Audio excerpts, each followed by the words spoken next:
ونيتنا في نيتهم وأعمالنا في أعمالهم ويفتح علينا وذرائعهم ويفرجنا في الدين ويرزقنا رحمة علينا ويفتح لنا أبواب طاعة ظاهرها وباطنها على هذه النية وكلمة صالحة وإلى حضرة النبي محمد صلى الله عليه وسلم. الفاتحة.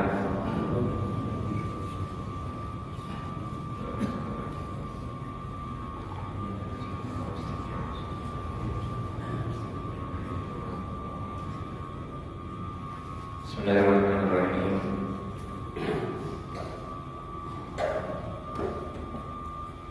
Kalau Rasulullah rahimahullah ta'ala menafa'ana itu biologi bidarain.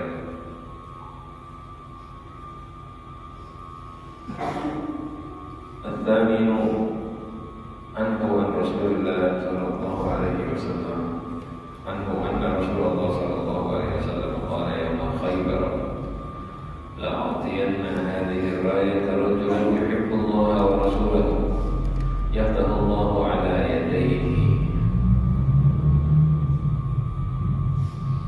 قال عمر رضي الله عنه ما أحببت الإمارة إلا يومئذ فتساورت لها رجاء أن أدعى لها.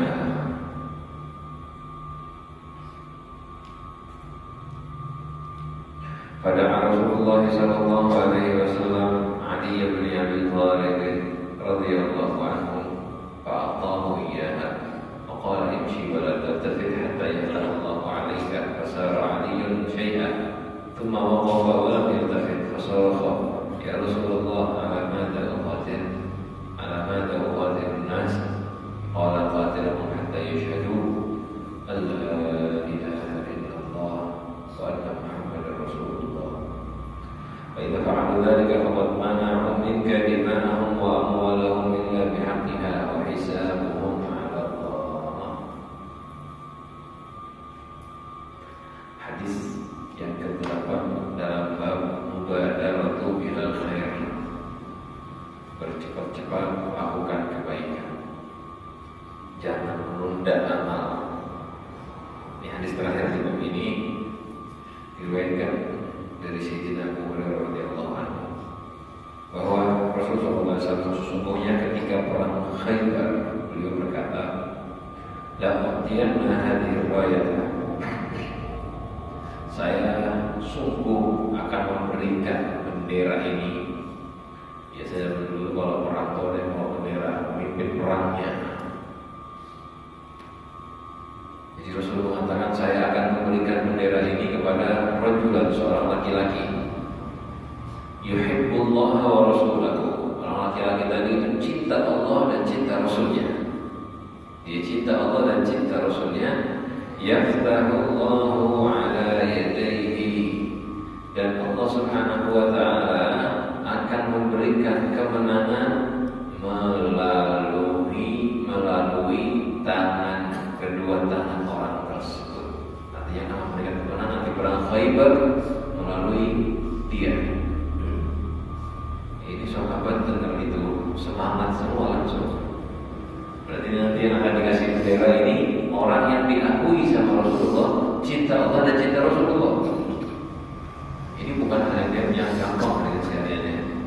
Kita ini sekarang semua hidup kan, kalau kita beriman taat, semua ngaku cinta sama Rasulullah. Tapi cinta kita ini masih palsu, sungguh palsu kita. Atau cuma hanya mengira dirinya cinta. Itu kebanyakan dari kita.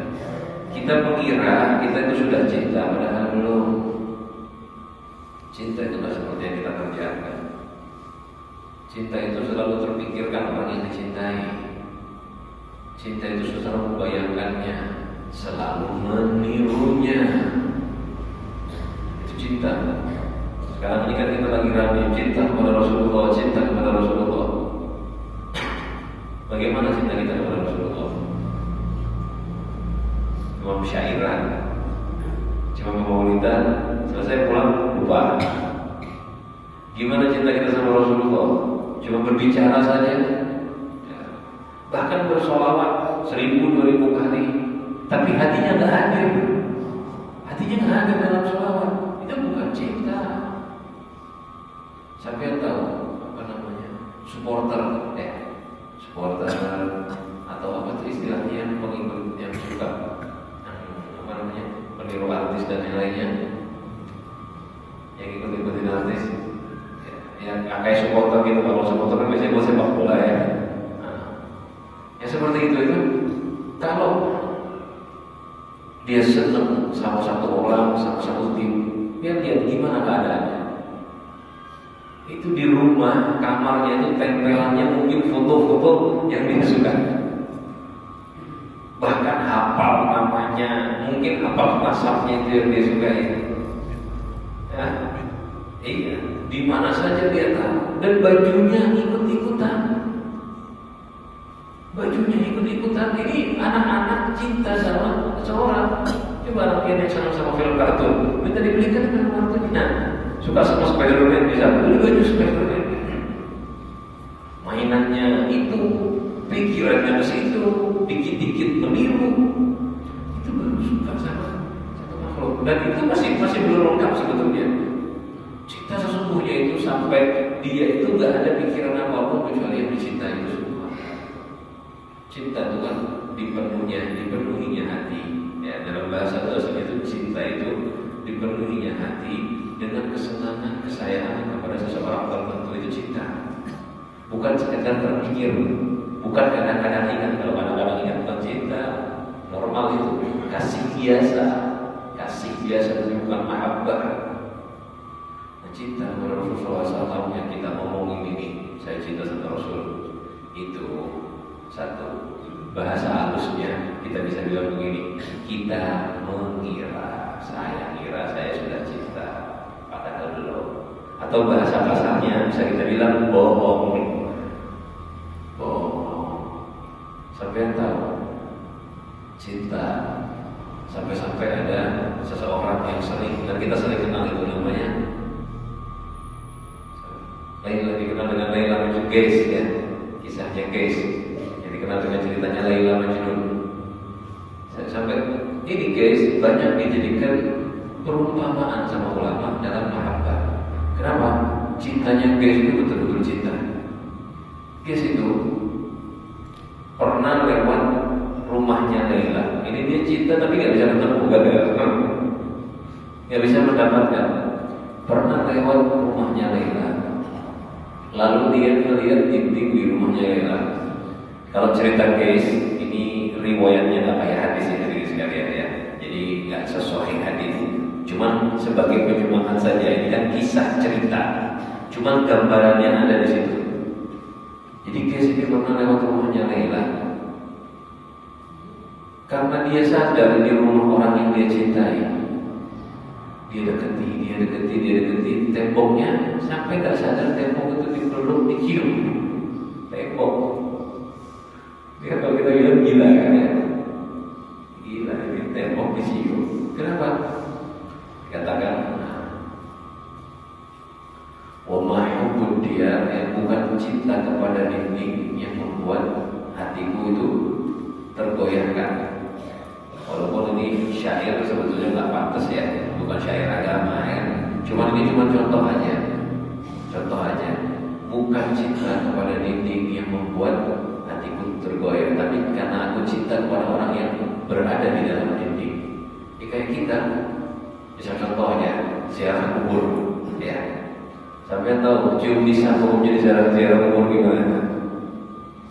Banyak kan ulama yang memperbolehkan, banyak juga yang melarang. Dan yang melarang itu, kalau ulama ahli sunnah tidak bilang bid'ah, tidak bilang kufur, dan kalau ulama ahli sunnah nggak bilang kafir. Cium lisan kan ada yang bilang kafir, syirik, bid'ah. Dan ulama ahli sunnah wal jamaah, di qaul ulama kita madzhab Syafi'i, ada yang bilang cium lisan itu makruh, dan banyak yang bilang begitu. Ini penjelasan bukan membahas hukum ya. Di madzhab kita Imam Syafi'i di madzhab kita ada yang bilang cium lisan itu makruh. Kenapa? Karena orang-orang biasanya cium lisan itu nggak paham, cium batu gitu loh. Takutnya mereka salah paham. Tapi dijelaskan sama ulama, itu makruh bagi orang-orang yang nggak punya rasa rindu. Kalau dia sudah rindu sama yang di dalam kubur, dimaafkan karena memang nggak betul sama orang tua, kangen betul sama gurunya, tanpa sadar ketika datang dicium, perlu apa namanya, nisannya dicium. Nah kayak gini nggak makruh, bagus malah. Kenapa? Dia sedang tidak terasa membuktikan cintanya. Makanya ulama ahli sunnah itu dia menghukumi dengan syariat dan juga dengan daun, dengan rasa.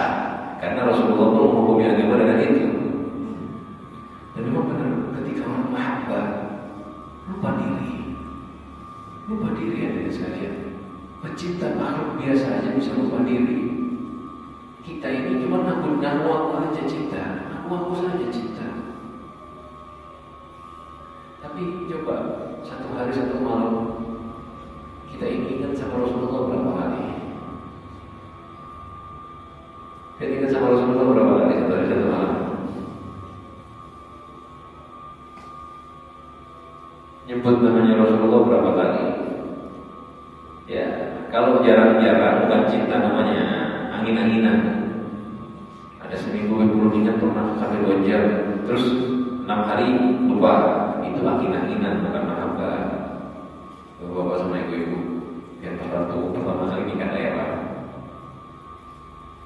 habis akad nikah ketemu, itu gak ketawa keluar sebetulnya. Pergi sedikit langsung kepikiran istri di rumah. Iya. Dan istri ditinggal gak tenang. Biasanya pengantin baru begitu. Ya seminggu lah, sampai 40 hari kadang. Cuman itu gambaran aja buat dia, gambaran aja buat sampean. Ketika kita mahabbah itu hati gak bisa terlepas dari yang dicintai. Benar-benar mahabbah. Pikirannya tuh gak ada yang lain kecuali yang dia cintai. Nah seperti sahabat-sahabat Rasulullah SAW radhiyallahu anhu. Nah sahabat ini paham maknanya mahabbah dan mereka ngomong. Mereka tuh sadar saya ini belum benar-benar mencintai Rasulullah SAW. Kita ini belum benar-benar mencintai Rasulullah SAW. Sehingga ketika Rasulullah ngomong, saya akan memberikan bendera ini orang yang cinta Allah dan cinta Rasulullah SAW. Dan nanti Allah akan memberikan kemenangan dalam perang Khaybar melalui tangannya dia. Ini sahabat langsung semangat, kepengen jadi orang yang diakui oleh Rasulullah SAW, cinta kepada Allah dan cinta kepada Rasulullah SAW. Salah satunya adalah Sayyidina Umar bin Khattab radhiyallahu anhu. Qala Umar radhiyallahu anhu. Sayyidina Umar mengatakan, "Ahbabtul imarata illa yawma idin." Saya tak pernah senang diberikan kepemimpinan kecuali sekarang. Imarah, kepemimpinan. Apa pemimpinan apa? Pemimpin perang. Oh, bendera perang. Sayyidina Umar tuh nggak ada senang kepengen jadi pemimpin. Bahkan ketika jadi Amirul Mukminin kan kayak zaman sekarang bercalon, pilih ulun lah, nanti ulun kasih sesuatu. Kalau sekarang kan begitu. Ini enggak, Sayyidina Abu Bakar itu menolak di awal. Jangan dikira Abu Bakar berebutan sama sahabat. Sayyidina Umar menolak, nggak mau, karena tahu bebannya jadi pemimpin. Cuma saat itu karena dengar yang maju diakui sama Rasulullah, yang membawa bendera, mimpin perang itu bawa bendera aja sebetulnya. Dia sulit, nggak gampang. Cuma dia kepengen, karena apa? Bukan mau jadi pemimpin, karena diakui cinta kepada Allah dan Rasulnya. Fatasawartu laha, maka ketika Rasulullah menghadap para sahabatnya, saya akan ngasih bendera ini kepada orang yang cinta Allah dan Rasulnya. Berdirilah Sayyidina Umar sampai kadang-kadang loncat. Saya ingat dulu kalau di pesantren, guru saya itu kalau mau pergi kadang-kadang milih ngajak-ngajak santri.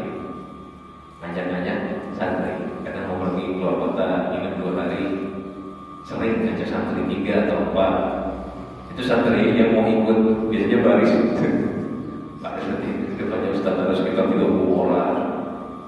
Itu sering lihat mana ini wajah-wajah yang kelaparan ini, diajak nanti sama Ustaz. Itu santri-santri semua langsung nunjukin wajahnya yang ada pelas-pelas biar diajak. Kenapa? Kepengen diajak. Nanti Ustaz dia ikut. Kalau yang nggak mau ikut sembunyi. Saya sering jarang mau ikut sama Ustaz. Malu soalnya saya kalau diajak Ustaz. Jadi kalau Ustaz tadi mau ngajakin sembunyi saya, nanti dijawab mana Muhammad. Tapi kalau yang pengen ikut, kalau lagi pengen ikut, langsung orang kita maunya paling depan. Karena kalau lihat Ustaz, nah ikut langsung diajak.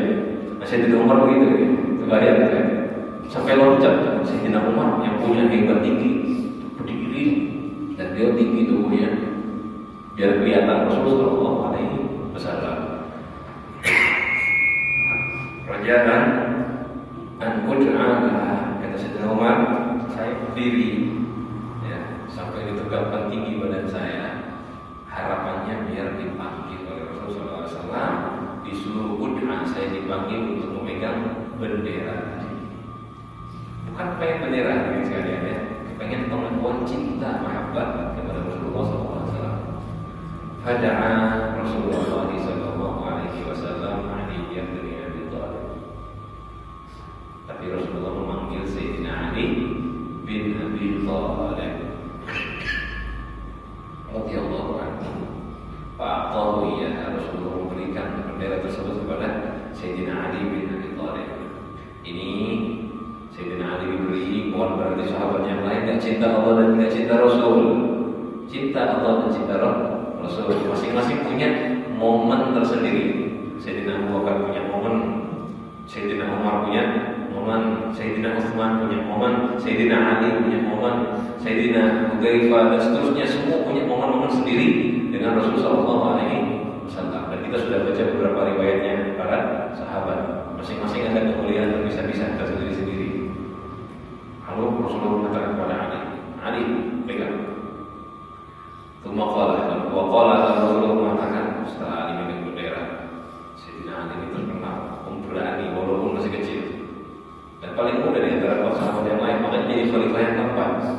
Sayyidina Ali itu saat Rasulullah hijrah, yang menempati kasurnya Nabi Muhammad SAW. Padahal rumahnya Rasulullah itu lagi dikepung, Rasulullah mau dibunuh. Sayyidina Ali yang menempati kasurnya dan umurnya masih kecil, masih belasan, masih muda sekali, tapi tidak takut mati. Tidak takut mati, bayangkan anak semuda itu membela Rasulullah SAW. Sayyidina Ali ketika diberikan bendera itu, Rasulullah mengatakan SAW, imshi wa la taltafit, jalan dan jangan menengok. Bahasanya Rasulullah seperti itu ya, majulah kamu, jangan menengok. Maksudnya ya, jangan menengok itu jangan sibuk dengan kanan kiri, fokus dengan yang di depan. Kalau namanya perang di depan pasti lihat kanan kiri kan. Orang perang kan tidak mungkin lihat ke depan aja, nanti dibacok dari kanan, dibacok dari kiri. Maju, jangan nengok. Hatta yaftahallahu 'alaika, sampai Allah membukakan atasmu. Artinya sabarlah, teruslah, jangan menengok ke kanan kiri sampai kamu diberikan kemenangan oleh Allah Subhanahu wa Ta'ala. Apa yang dikerjakan Sayyidina Ali? Kalau kita kan langsung komen, ya Rasulullah mau perang ada kawan nengok. Itu kita kan begitu, tanya dulu. Terus saya nggak boleh nengok ya Rasulullah. Ini majunya kemana ya Rasulullah? Banyak tanya kalau kita. Nah, tapi lihat Sayyidina Ali, memang beliau pantas mendapatkan bendera tersebut. Pasal Ali lalu langsunglah Ali maju ke depan berjalan. Ya, dikatakan berlari. Tsumma waqafa. Sudah jalan, stop. Saya pegang bendera, stop. Walam yaltafit. Tapi tsumma waqafa, berdiri Sayyidina Ali, berhenti. Walam yaltafit, dan tidak nengok, sesuai dengan beritanya Rasulullah. Ini kan disuruh bawa pedang, apa disuruh bawa bendera. Nah, untuk perangnya dibuat apa? Sayyidina Ali lupa tanya. Nah, ini hal penting harus ditanya. Tsumma waqafa fasarah, lalu teriaklah Sayyidina Ali, ya Rasulullah, ya Rasulullah. Ya, sangat-sangat megang perintahnya Rasulullah, berlari sampai tidak mau menengok lagi. Mau nanya, enggak nengok. Alamada uqatilun nas, ya Rasulullah, saya memerangi orang ini atas kalimat apa? Atas apa? Setiap perang itu ada tujuannya. Saya memerangi orang ini atas apa ya Rasulullah? Tanpa menengok, karena perintah Rasul jalan. Nah, ini langsung, nggak pakai berhenti. Suruh bawa bendera, langsung maju ke depan. Nah itu Sayyidina Ali radhiyallahu anhu. Lalu Rasul mengatakan, qatilhum, bunuh mereka, perangi mereka, bunuh yang batal tergantikan perangi mereka sampai mereka yashhadu an la ilaha illallah wa anna Muhammadar Rasulullah, sampai mereka bersaksi tiada Tuhan selain Allah dan Nabi Muhammad sallallahu alaihi wasallam adalah utusan Allah. Fa idza fa'alu dzalika qadna minka dima'ahum wa amwaluhum illa bihaqqiha. Kalau mereka telah melakukan itu sudah syahadat, maka mereka telah mencegah, mengamankan darah dan harta mereka dari kamu ya Ali, illa bihaqqiha, kecuali dengan hak-haknya. Wa hisabuhum 'ala Allah, dan hisabnya mereka tergantung Allah. Nanti kita lihat satu-satu. Jadi begitu Sayyidina Ali, maju perang.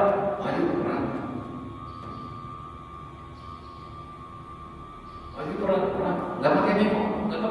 Dan Sayyidina Ali ini sangat dekat sekali dengan Rasulullah SAW ya.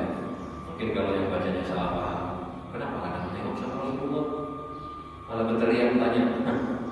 Kan harusnya sopan tuh kalau Rasulullah mau bertanya sama Rasulullah, nengok mau Rasulullah perannya apa. Kalau kita sampai gitu, hadirin, cara bermuamalah orang itu beda-beda. Ya, mungkin kalau kayak kita kan sopan tuh menghadap orangnya ya. Tanya, ada yang nanya nengok belakang, mau apa? Kan begitu. Itu dalam keadaan normal. Ini saat perang. Dan Rasulullah sudah bilang jangan menengok. Ada yang pernah bertanya, kenapa sih dengan itu kan? Dan nengok belakang. Kan nggak ada masalah nengok, betul nggak ada masalah. Kan nggak sopan kalau nggak nengok. Bukan tidak sopan. Kalau tidak ada masalah nengok betul, nggak apa-apa nih nengok aja. Cuma Sayyidina Ali tipikal orang yang kalau Rasulullah sudah bilang sesuatu dikerjakan. Karena ada kaidah, nuruti perkataan guru. Imtithalul amr khairun min sulukil adab. Guru ngomong sesuatu lebih bagus daripada menjalankan sesuatu yang kita kira ada. Ini adabnya begini. Adabnya kan kalau ngomong nengok misalnya. Tapi Rasulullah bilang jangan menengok. Ya udah, nurut lebih bagus daripada adab. Kayak contoh kita punya guru. Guru bilang, maju, kamu jadi imam. Udah nurut. Guru bilang jangan salaman. Kayak begitu dulu pesantren seperti itu. Guru bilang nggak salaman. Oh, semua pada takut nggak salaman sama guru. Maksudnya nggak salaman nggak boleh. Tidak boleh cium tangan. Jadi waktu guru bilang, setelah itu bilang, habis salat subuh, saya masih ingat waktu ngomongnya subuh ini. Kata Ustaz, mau salaman. Seperti biasa habis salat subuh, salaman keliling. Ustaz bilang, santri mulai saat ini salamannya kada usah cium tangan, menjabat tangannya, biar cepat kata Ustaz. Nah, itu kan sopan kan sama guru gitu. Salaman sama guru begini aja sopan kan? Karena sopan kan? Salaman sama guru itu pengen cium tangannya. Tapi guru itu begitu. Kenapa? Memang waktu itu santri ini sudah 600-an. Bayangin, mau wiridan sampai hampir mau bubar wirid masih salaman. Jadi Ustaz dengan tawadhunya, dengan rendah hatinya itu bisa mengatakan sudah tidak usah posisi, tapi salaman aja biar cepat. Dan memang hadirin sekalian ya, salaman itu sunnahnya. Ya kalau cium tangannya nggak ada masalah. Salaman itu sunnahnya takhfif, jangan terlalu merepotkan. Kayak bepelukan itu sebetulnya jarang-jarang sunnahnya. Jelas seperti kita. Sunnah bepelukan salaman bukan sering-sering, riban jarang-jarang. Imam Ghazali jelas ketika dia itu adabnya. Jadi kalau kita salaman bepelukan jarang-jarang, jangan setiap kali salaman habis kesian Ustaz dulu bajunya. Sesekali ada waktunya. Jangan tiap hari. Kenapa? Ya, tapi bukan salah ya. Tergantung keadaan dan tergantung adat. Nah itu contoh itu. Nurut sama guru kadang-kadang nggak sesuai dengan adab. Adab itu bukan begini. Adab itu salah dicium. Tapi guru bilang jangan ya udah. Nurut itu paling tingginya adab. Bahkan contoh lagi, ada cerita Sayyidina Ali itu. Sayyidina Ali kejadiannya, beliau yang benar-benar memahami makna perintahnya Rasulullah diutamakan daripada adab. Jadi waktu Fathul Mekah pembukaan Mekah. Kan sampai tahu Mekah kan alhamdulillah dikuasai kembali oleh orang Muslim, dan Ka'bah itu dipenuhi dengan macam-macam berhala. Sayyidina Ali sama Rasulullah sudah dekat dengan Ka'bah, banyak berhala ditaruh di atas Ka'bah. Sayyidina Ali ngomong, ya Rasulullah, naik punggung saya. Maka Rasulullah dia naik ke atas untuk menghancurkan Ka'bah. Karena Rasulullah menghancurkan sendiri, bukan Ka'bah, maaf, berhala, hancurkan berhala di Ka'bah. Naik, baru diinjak satu kaki, langsung jatuh Sayyidina Ali ke bawah, nempel ke tanah. Ya Rasulullah, apa ini? Berat sekali. Bukan badannya Rasulullah, bukan badannya berat, tapi beratnya kena dia buah. Kayak ada salah ulama pernah naik onta, lalu ngaji Al-Quran, langsung ontanya jatuh, nggak bisa jalan. Kenapa? Beratnya pembacaan Al-Quran. Saat itu Sayyidina Ali nggak bisa apa ya Rasulullah, kok berat sekali? Katanya Rasulullah, nggak akan ada yang bisa yang mampu saya naiki, nggak akan ada yang mampu saya naiki. Kamu naik ke saya. Jadi Rasulullah maju, nyuruh Sayyidina Ali yang naik kepada Rasulullah Sallallahu Alaihi Wasallam. Sopan kan ini? Ya, sopan kan ada? Ada kan? Tapi Rasulullah nyuruh naik ke Sayyidina Ali, diangkat ke Rasulullah SAW. Ya saya nggak tahu riwayat pasnya itu ngangkatnya kayak apa, entah tangannya atau kayak apa kayak diangkat. Pokoknya Sayyidina Ali diangkat oleh Rasulullah SAW. Sayyidina Ali bilang, ketika aku diangkat naik ke atas, seakan-akan aku itu sudah bisa nangkep bintang, karena berbeda ini naik Rasulullah SAW. Nah itu contoh, itu kedekatan Sayyidina Ali dengan Rasulullah SAW dan benar-benar pahamnya beliau kepada Nabi Muhammad SAW. Sama kayak ini, kok ada menengok, jangan takut, itu ada, itu ada Sayyidina Ali, dan itu cara yang sempurna. Justru memerangi orang kafir dengan kalimat sampai orang-orang kafir tersebut bersaksi bahwa tiada Tuhan selain Allah dan Nabi Muhammad utusan Allah. Kalau mereka sudah mengerjakan itu, faqad mana'u minka dima'ahum, mereka telah mencegah darimu wahai Ali dima'ahum, darah mereka. Artinya Ali, kalau mereka sudah syahadat, kamu tak boleh membunuh mereka, tak boleh melukai mereka.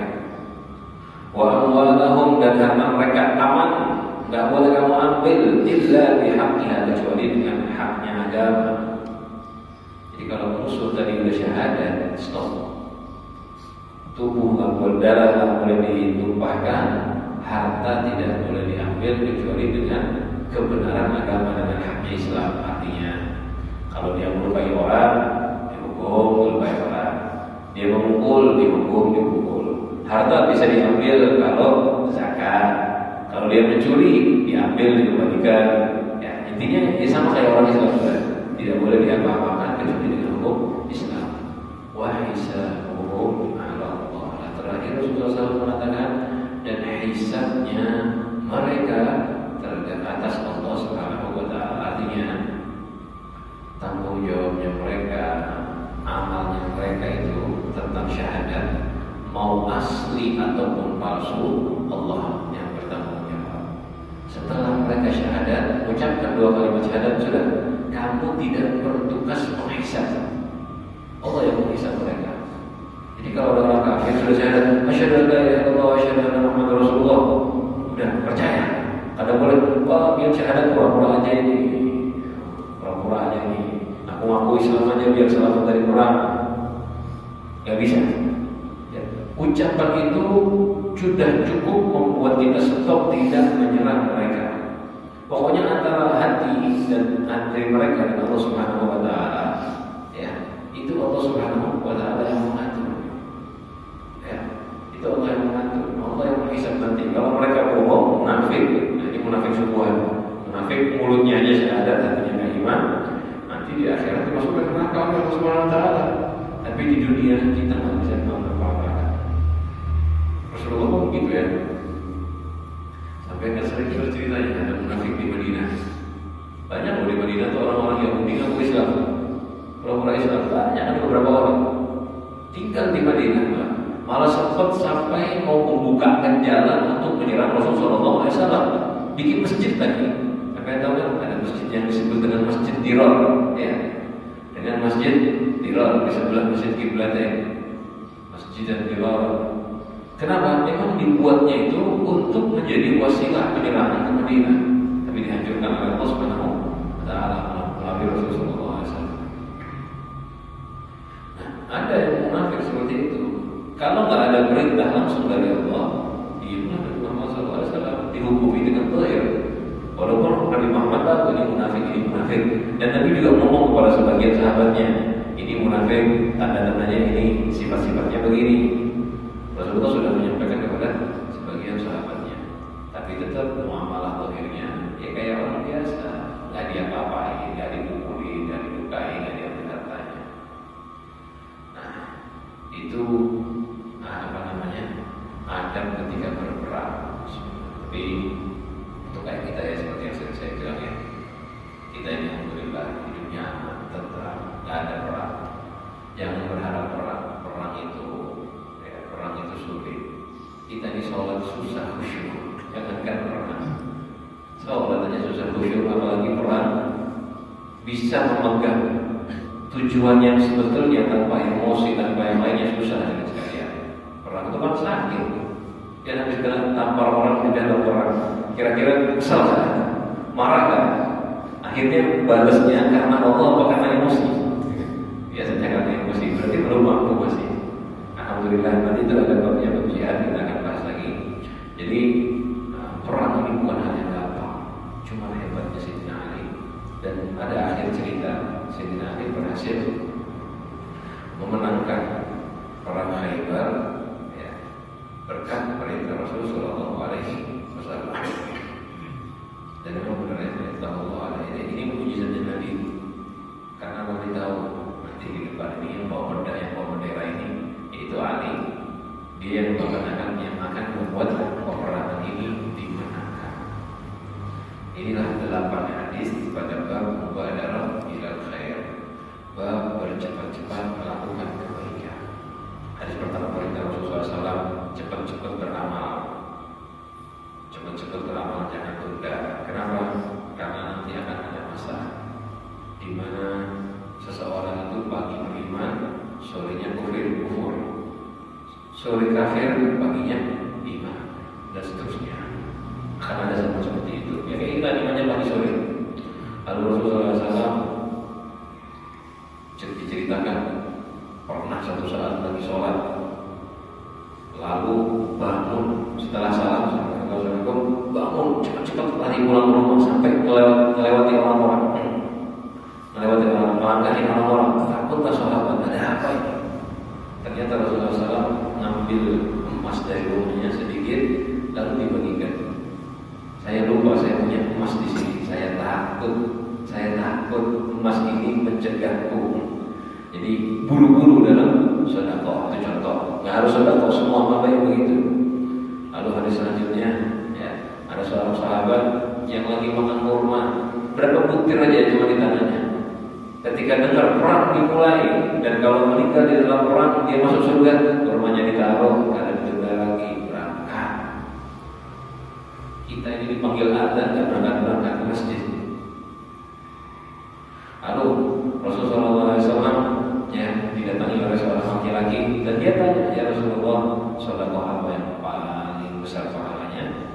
Rasul menjawab, kamu bersedekah, atasadaqah, anta sahihun takhsha al-faqra, wa la tasqata al-ghina, wa la tumhal hatta idza balaghat al-qum, qultu li fulan kada wa li fulan kada wa kana li fulan. Sedekah ketika kamu muda, masih sehat, masih sayang ibu, jangan nunggu tua, jangan diakhirkan. Karena kalau sudah roh sampai berhubung, ya itu udah terlambat. Dan yang kelima, ya, ini hadis-hadisnya sama semua, saya ringkas saja. Intinya dari semua bab ini mengajar dan kita jangan menunda amal. Kalau sudah kesempatan ada, jangan menunda. Setan itu hadirin, setan itu kan ganggu kita biar tidak beramal, ganggu kita semua agar tidak beramal. hati-hati. Setan itu nggak bisa mengganggu dia terus-terusan untuk tidak beramal. Kita semua ini kalau bagi semua, saya mau beramal, setan nggak kuat, nggak bisa ganggunya, nggak bisa merubah pikiran pada orang. Saya mau beramal, terus setan bisikin, jangan Pak, mau jangan terjadi. Ada yang kayak gitu? Nggak semua bisa kan? Kalau saya, kayak contoh nih, dia subuhan mau ke masjid, atau dia punya pikiran, saya mau belajar, saya mau ziarah, bisa contohnya mau ziarah, pulun mau ziarah, makamnya wali. Setan datang ngomong, ada usaha ziarah, dia langsung nurut kan?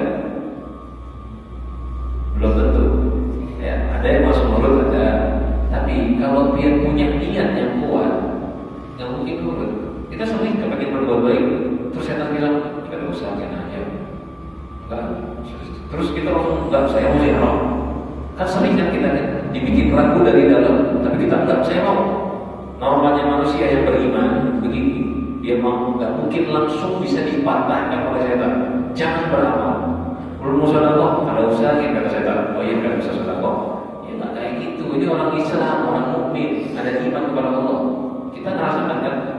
Ya kalau mau beramal tuh nggak langsung gagal, cuma seringnya setan bilang begini, belum mau ziarah, ini ziarah, kena dulu jangan sekarang. Nah ini yang paling sering, masih ramai lagi, kena nunggu sepi-sepi. Sedekah sekarang, ini sedekah jangan sekarang, besok aja gitu. Duit masih belum terkumpul lagi. Ini kan sering, ini paling sering. Nah tujuannya setan apa? Bukan sedekah besok dibilang besok lagi nanti sama setan. Tujuannya menunda. Jadi godaan setan itu setelah melarang, nomor 2 menunda. Hasilnya apa? Tidak beramal sama sekali. Kalau sudah menunda sehari, biasanya molornya sampai 10 hari, 20 hari, terus lupa. Nah ini diingat-ingat. Pokoknya kalau ada kebaikan jangan tunda. Dan ini nasihat dari kecil, nasihati anak-anaknya. Ada PR, kerjakan dulu kan kalau sekolah langsung kerjakan baru main. Jangan main dulu nanti PR-nya lupa. Itu amal sehari-hari loh, bukan cuma agama. Jangan menunda amal.